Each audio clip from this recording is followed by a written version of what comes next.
আত্মাটা কি? আরে আত্মার পরমাত্মা বোঝেন না? প্রতিবেশীরা বলে আত্মা পরমাত্মা, যাকে আমরা রুহু বলি। পাগল। ইয়াসআলুনাকা আনির রূহ কুলির রূহ মিন আমরি রাব্বি। ওই রুহুকে বলা আত্মা, যেটা বেরিয়ে যায়। কার হুকুমে? চিল্লে বলুন।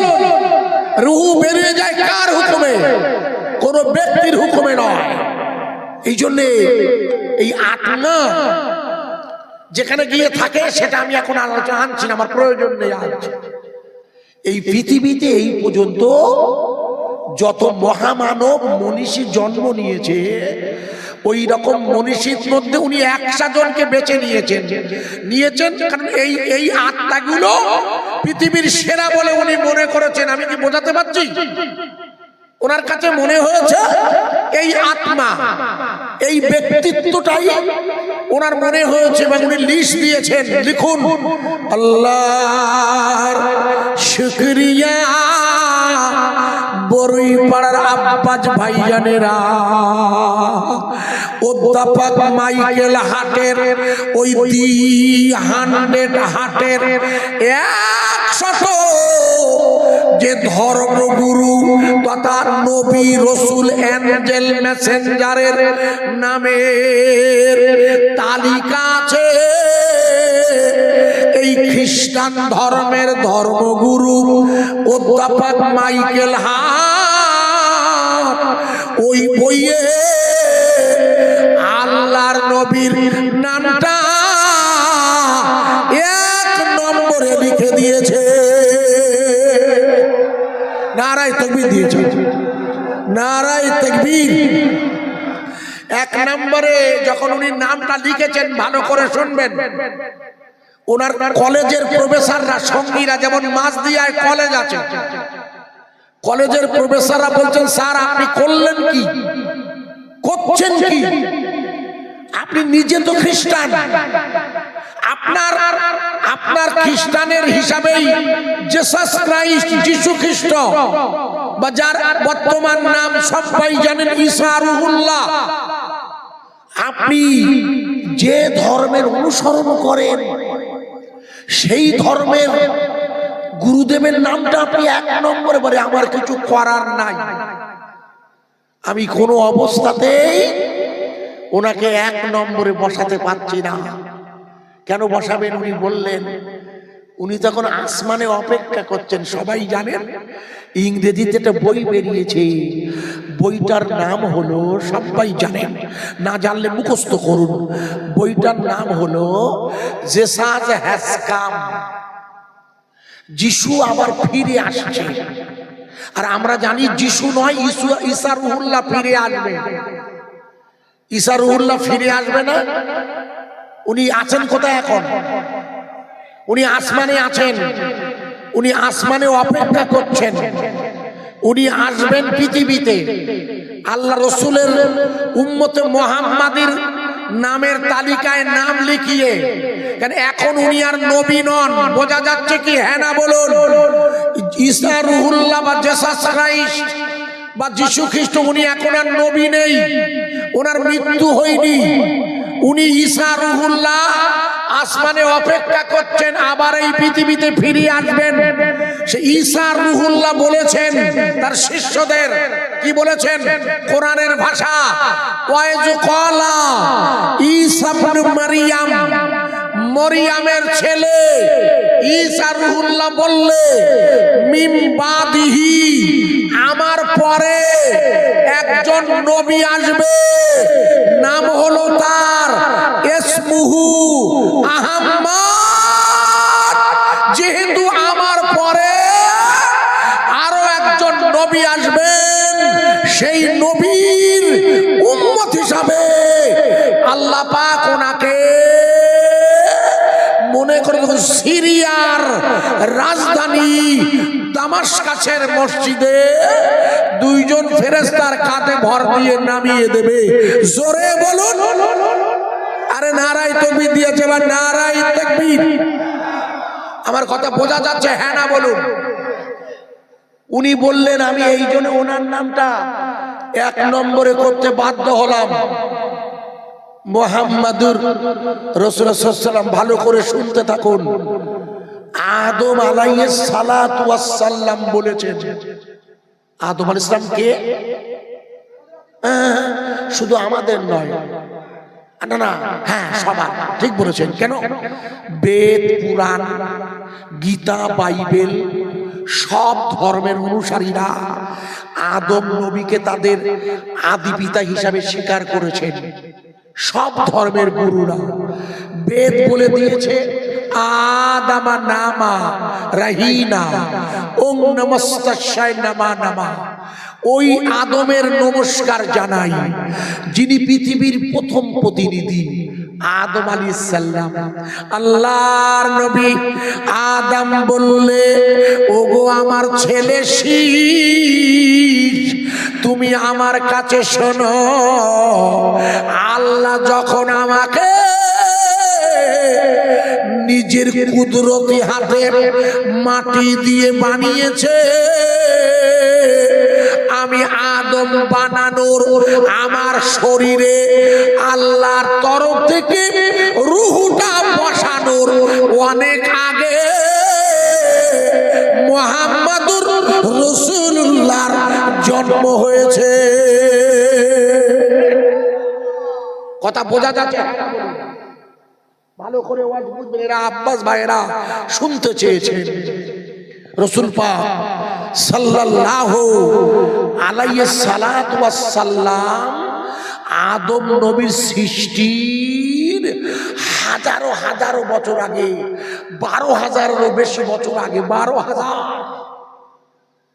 আদম আলাইহিস সালাম তখন হননি। আমার কথা বোঝা যাচ্ছে? কোরআনের ভাষা, কদ জাআকুম মিনাল্লাহি নূর। তখন উনি কি ছিলেন? একটু জোরে বলুন। তখন উনি নূর ছিলেন, নূর। খুব ভালো করে বুঝবেন, উনি তখন নূর ছিলেন। তার মানে সকলের প্রথম আল্লাহ কাকে বানিয়েছেন?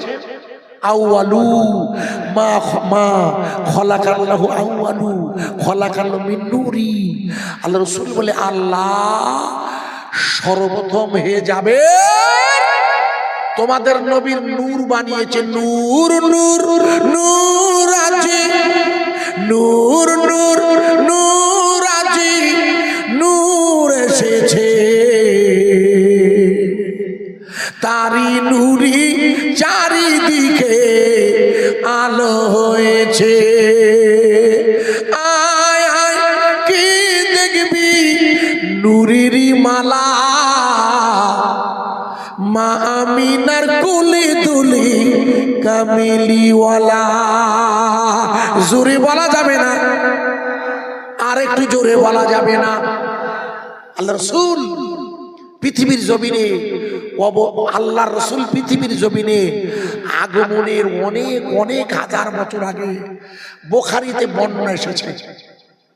আল্লাহ রাসূল বলছেন, লিখে রাসূল বলছেন, ও আমার সাহাবা যাবেন, আপনি কি জানেন আপনার রাসূলের সৃষ্টির ইতিহাস? বলে, হুজুর আপনি বলুন, আমি জানবো কি করে? হুজুর বললেন, শুনুন, আল্লাহ পাকের ইচ্ছা হলো, ভালো করে শুনবেন, আল্লাহর ইচ্ছা হলো নিজের প্রকাশ ঘটানোর। আল্লাহর ইচ্ছা হলো কি করতে? একটু জোরে বলুন। নিজের প্রকাশ ঘটে। তখন কেন? তখন কেবল শুধু আল্লাহ আল্লাহ আল্লাহই ছিল একা। কেন? আল্লাহ তো স্বয়ংভূ। আল্লাহ কি স্বয়ংভূ মানে কি জানেন না? স্বয়ংভূ মানে হলো, স্বামী বিবেকানন্দের ভাষায় স্বয়ংভূ মানে হলো যিনি নিজে নিজে সৃষ্ট। বোঝা যাচ্ছে? হ্যাঁ না বলুন। আল্লাহ কি না বুঝতে পারলে মুশকিল। আল্লাহ স্বয়ংভূ, আল্লাহ নিজে নিজে সৃষ্ট। বিবেকানন্দ বলেছেন, কারণ সৃষ্টিকর্তাকে যদি কেউ সৃষ্টি করে সেটা টিকতে পারে? আরে হ্যাঁ না বলুন। এই জন্য আল্লাহ নিজে নিজে সৃষ্ট।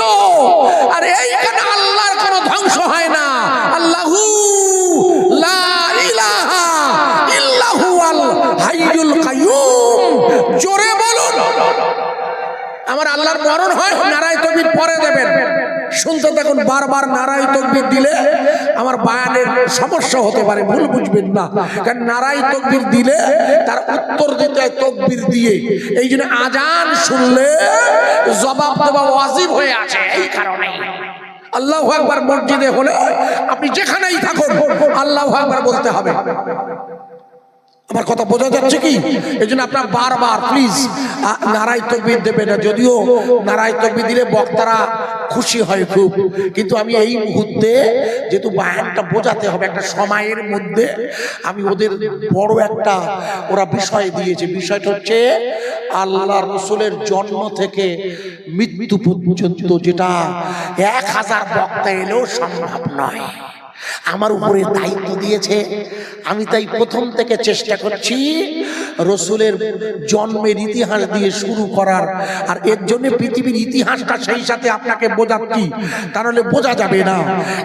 আদম আলাইহিস সালাতু ওয়াস সালামের সৃষ্টির আগে হাজার হাজার বছর আগে আল্লাহ রসুল সৃষ্টি হয়েছে। তাহলে রসুল না হলে আদম হতো না। একটু জোরে বলবেন না, আরো জোরে বলবেন না। রসুল না হলে, যদি আদম না হতো, আর আদম না এলে মোদিজি, যোগীজি, অমিত শাহ, মমতা ব্যানার্জি, আমিও হতাম না, ঠিক কিনা? আরে রসুল আসবে বলে সব মানুষের সেরা মানুষ আমার প্রিয় মুহাম্মদ। এখানে যত বক্তা এসেছে সবচেয়ে বয়স বেশি আমার। এই বললো 23 বছর এক জায়গায় ইমামতি করে, সেখানে আমি 23 বছরের আগে থেকে যাচ্ছি। ভালো করে ভেবে দেখুন, কিছু মনে করবেন এলো বলে বলছি। আপনারা একটু দোয়া করবেন, রাত হচ্ছে তো। সব মানুষই সেরা মানুষ আমার প্রিয় মুহাম্মদ। সব নবীদের সেরা নবী তিনি আমার প্রেমাস্পদ। সব অলিদের সেরা অলি। সব আমার নিজেরই লেখা, নিজে গান। ইদানিং তো দেখছি সব বক্তা এর গজলও গাইছে। আমার মাথায় কাজ করে না, কি করে এক বক্তা আর এক বক্তার ওয়াজ নকল করে আর গজলগুলো নকল করে, কি কষ্ট করে একটা গজল গাইতে এলাহান দিয়ে, অথচ টাটকা গজলগুলো সব চুরি করে চালিয়ে দিচ্ছে। গুনাহ হবে, কঠিন গুনাহ হবে। কারণ যিনি প্রথম গেয়েছে, যে এই গজলটা দেখুন, ও গোজা প্রথম যিনি গেয়েছে কত কষ্ট করে, তার নামই আপনারা জানেন না, কিন্তু এখন বাজারে সব ভাই গাইছে। প্রথম গেয়েছে ফুরফুরা শরীফের মুজাদ্দেদে জামান আমিরুশ শরিয়াত দাদা হুজুর সাহেব দাদা পীরজাদা সিরাজ সিদ্দিকী। তার নামটাই মাটিয়ারা এই বড়ুইপাড়া লোকেরা জানেই না। প্রথম গেয়েছে, শুনে নেন। ইদানিং মুশকিল হয়ে গেছে, এত পরিমাণ গজল। আমার মনে হয় আমাদের পরবর্তী আমাদের উলামা আপনাদের খুবই ভালো বলেন, উনি খুব ভালো বক্তা। আপনারা এবছর সেট করেছেন, তার মধ্যে সম্ভবত উনি এসেছেন মনে হচ্ছে যেন আমাদের ফুরফুরা শরীফের দরবারের পাশের দরবারের মেহমান হিসেবে ওই হুগলি জেলার অতিথি। আপনারা সবাই জানেন উনি আমাদের মাঝে, আমার সাথে 2টি প্রোগ্রামে ওনার সাক্ষাৎ হয়েছিল এই সিজনে। আপনাদের কাছে বলবেন সুন্দর বলেন ছেলেটি, বা আমার পরে যিনি বলবেন তিনিও আপনাদের কাছে নসিহত করবেন। তাদের আগমনের খবরটা জানিয়ে দিতে হয়, এটি হচ্ছে আল্লাহর নির্দেশ। কারণ কখনো কারোর প্রতি হিংসা করতে নেই, দেখবেন আপনি টিকতে পারবেন না। এটা আল্লাহর নিয়ামতের দরবার। তো আপনারা পরবর্তী ওলামা সম্ভবত ঢুকেছেন, গাড়ি ঢুকলো তো, যেটা বলছিলাম ভাইয়া, আল্লাহ তাবারাক তাআলা সব কিছু সৃষ্টির আগে যখন উনি একা একা, কথা বোঝা যাচ্ছে কি? হাদিসের ভাষা আমার নয়। আল্লাহ বললেন আমার ইচ্ছা হলো নিজের প্রকাশ ঘটানো। তো প্রকাশ ঘটাতে গিয়ে কি করতে হবে? আল্লাহ প্রথমেই আল্লাহ রসুলের নূর মুবারকটা বানালেন সর্বপ্রথম। ভালো করে শুনবেন, এই নূর আর আল্লাহ এখন কে? শুধু নূর আর আল্লাহ। জোরে বলুন, নূর আর আল্লাহ। এই নূর আর আল্লাহ যখন দুজনে কত বছর ছিলেন? বুখারীর বর্ণনা 12,000 বছর, একটানা 12,000। ভালো করে বুঝবেন ভাই, আব্বাস ভাইরা কোথায় আছেন জানি না, একটানা 12,000 বছর শুধু নূর আর আল্লাহ দুজনের মধ্যে ভালোবাসার কথা হতো। ভালোবাসা, আমরা তো ইদানিং ভালোবাসা বলতে আই লাভ মোহাম্মদ সাল্লাল্লাহু আলাইহি ওয়াসাল্লাম লিখে ওই আই লাভের জায়গায় একটা বোটাবিন পান নেকিয়ে দে রাস্তাঘাটে দিয়ে প্লাগের দিচ্ছে আই লাভ মোহাম্মদ সাল্লাল্লাহু আলাইহি ওয়াসাল্লাম।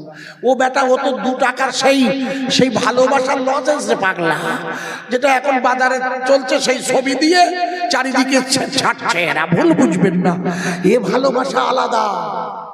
আর ওই যে লাভ লজেন্সের ভালোবাসা, এখন ডিসেম্বরের কেকে লাভ কেক বেরিয়েছে বাজারে, আমার কথা বোঝা যাচ্ছে কি?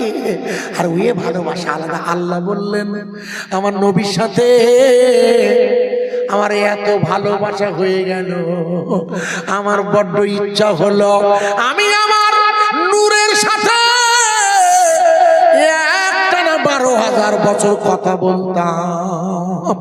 ওই নূর আল্লাহর সাথে কথা বলতো, আলহামদুলিল্লাহ, এটাই ছিল নূরের ভাষা। জোরে বলবেন না? কিসের ভাষা ছিল? নূরের ভাষা কি ছিল? সূরা ফাতিহায় শুরু হয়েছে কোন শব্দ দিয়ে? আলহামদুলিল্লাহি রাব্বিল আলামিন।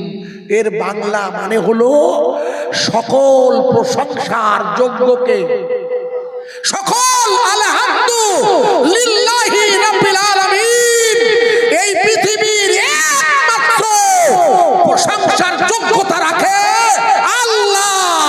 একবার জোরে বলুন। প্রথমেই আল্লাহ তার নূরকে শেখালেন তুমি আমার প্রশংসা করবে। বোঝা যাচ্ছে ওয়াজ রাসূলকে প্রথমেই নূরের ওই নবীর আল্লাহ শেখালেন। কেন? আল্লাহ ছাড়া আর কারোর প্রশংসা করা যাবে না পৃথিবীর কোন ব্যক্তির কাছে। তাই ঈমানওয়ালারা কখনো সাহায্যের হাত বাড়ায় না। আল্লাহ তাবারাক তাআলার ভালো করে শুনে নিন, আল্লাহ তাবারাক তাআলার ইচ্ছা হলো উনি করলেন কি, ওই নূরটাকে প্রথমে ভালো করে মুখস্থ করে নিন। আপনারা যারা প্রশ্ন করেছেন, ওই নূরটাকে আল্লাহ প্রথমে 4 ভাগে ভাগ করলেন। ভালো করে মুখস্থ করুন। ওই নূরটাকে 4 ভাগে ভাগ করে প্রথম ভাগ দিয়ে আল্লাহ বানালেন, মুখস্থ করবেন। প্রথম ভাগে আল্লাহ কি বানালেন আপনাদের জানা আছে কি? হ্যাঁ না বলুন, কেউ জানেন? প্রথম ভাগেই বানালেন আল্লাহ। প্রথম ভাগে কলম কেন? প্রথম ভাগে নূরের পরবর্তী পর্যায়ে হচ্ছে কলম। মোট 15টা ভাগ হবে। মুখস্থ আছে? তোর মুখস্থ নেই? 15টা ভাগ হবে 4 বার। অত বলতে গেলে সময় পাবো না। ওই নূরের ভাগ করেই এই পৃথিবী সৃষ্টি করবেন আল্লাহ। প্রথমেই আল্লাহ ভাগ করবেন, প্রথম দেবেন নূরের একটা পাঠ যেখানে থাকবে কলম, একটা পাঠ থাকবে লাহে মাহফুজ, একটি পাঠ হচ্ছে মনে করে দেখুন এই জমিন, একটি পাঠ হচ্ছে পৃথিবী, একটি পাঠ হচ্ছে লা ইলাহা ইল্লাল্লাহ। এইভাবে মোট 15টা ভাগ। আমি একটা একটা ধরলে সময় মিলবে না, লম্বা কাহিনী। এই 15টা ভাগ নূর বানানোর পরে আল্লাহ আদম নবীকে বানালেন। মনে বোঝা যাচ্ছে? হ্যাঁ না বলুন। তাহলে আদম নবী যদি পৃথিবীর প্রত্যেক জাতির জন্য নবী হয়, আদম নবী পৃথিবীর প্রত্যেক জাতির জন্য। আরে আদি পিতা নয় আদম নবী? স্বয়ং মোহন ভাগবতজি 5 লক্ষ কণ্ঠে গীতা যেদিন হলো আমাদের কলকাতায়, মনে করে দেখুন মোহন ভাগবতজি সাংবাদিকদের বলেছিল শ্রীকৃষ্ণের বাণী উদ্ধৃত করে যে হিন্দু মুসলমান জৈন খ্রিস্টান সকলের ডিএনএ এক, সাংবাদিকরা জ্যেষ্ঠ স্যার, ডিএনএ মানে রক্ত যদি এক হয় তাই তো বাবা এক হওয়া লাগবে, সত্যি তো তাই? উনি বললেন হ্যাঁ, বাবা হলো এক, নাম তার আদম। জোরে বলা যাবে না সুবহানাল্লাহ? তাহলে আদম আলাইহিস সালাম যদি পৃথিবীর সমস্ত মানুষের আদি পিতা হয়, তাহলে আল্লাহর নবী সমস্ত মানুষের হবে না? হবে না? বোঝা যাচ্ছে কি? হ্যাঁ না বলুন, কারণ হলো মুশকিল। আল্লাহ তাবারক তাআলা আদম আলাইহিস সালাতকে সৃষ্টি করে যখন ওনার শরীরে রূহ দিলেন, রূহ কোথায় আছে জানেন? হ্যাঁ না বলেন আগে? জানেন না? আমাকে আবার খাটতে হবে। লিখুন, রূহ আছে আমাদের বাম স্তরের যে কলব আছে, যেখানে ঈমান থাকে, ওই কলবের ওই বরাবর 7টা ভাগ আছে কলবের, তার মধ্যে ওই এলাকাতেই রূহ আছে, রূহ। এছাড়া রূহ বলে একটা লতিফ আছে, সেটা হচ্ছে এই এলাকায়, এদিকে না। এটা হচ্ছে কলব, এটা হচ্ছে রূহ, ওটা লতিফা। আর যে রূহ বেরিয়ে যাবে আপনাকে মৃত্যু করিয়ে দেবে, যে রূহ, সেটা আছে এই কলবের ভিতরে। আপনার ছোট্ট আল্লাহর হুকুম, যেটা বেরিয়ে গেলে মাইকে বলে দিল বিশেষ ঘোষণা, গতকাল আর বললাম না। তার মানে বেরিয়ে গেছে রূহটা, প্রবৃত্তিটা শুয়ে আছে আপনার এই সুন্দর সুন্দর সাজানো বাড়িতে, আপনার এই বডিটা যাকে বলেন নফস।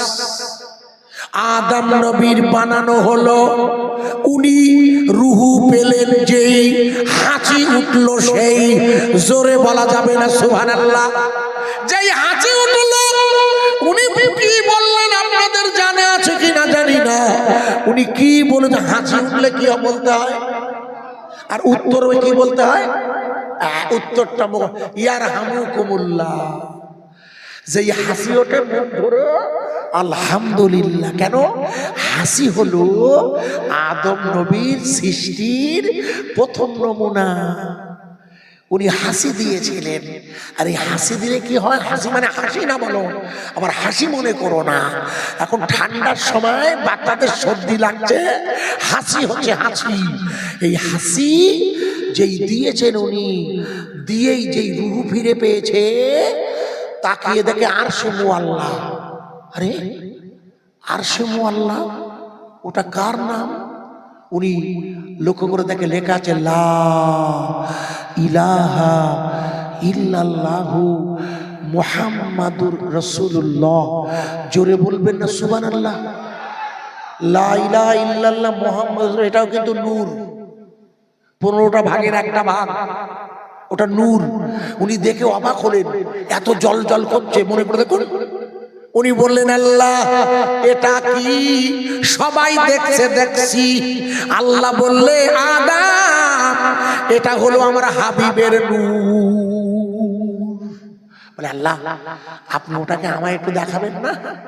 সবাই দেখছে, দেখছে। আল্লাহ বললেন আচ্ছা ঠিক আছে দিচ্ছি। তো উনি করলেন কি?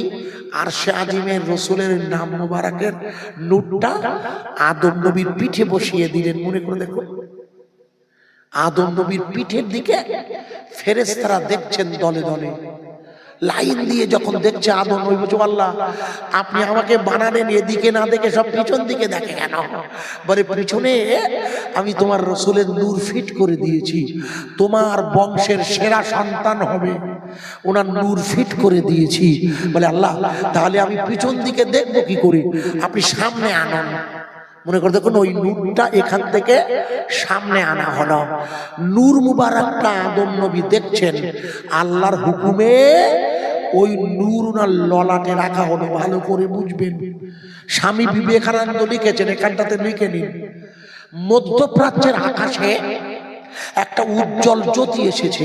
মুখস্থ রাখবেন কথাগুলো, মুশকিল। মধ্যপ্রাচ্য মানে মিডল ইস্ট, বর্তমানে সৌদি আরব, মক্কা মুকাররমা, একে মধ্যপ্রাচ্য বলা হয়।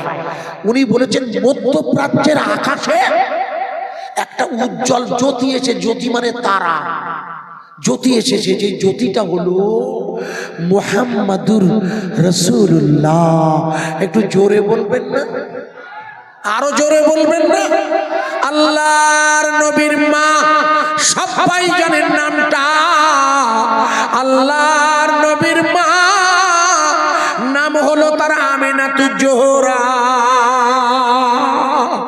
এনার নাম কি আপনারা সবাই জানেন এতদিনে, আমাদের আমাদের প্রতিবেশীরাও জানেন। কেন?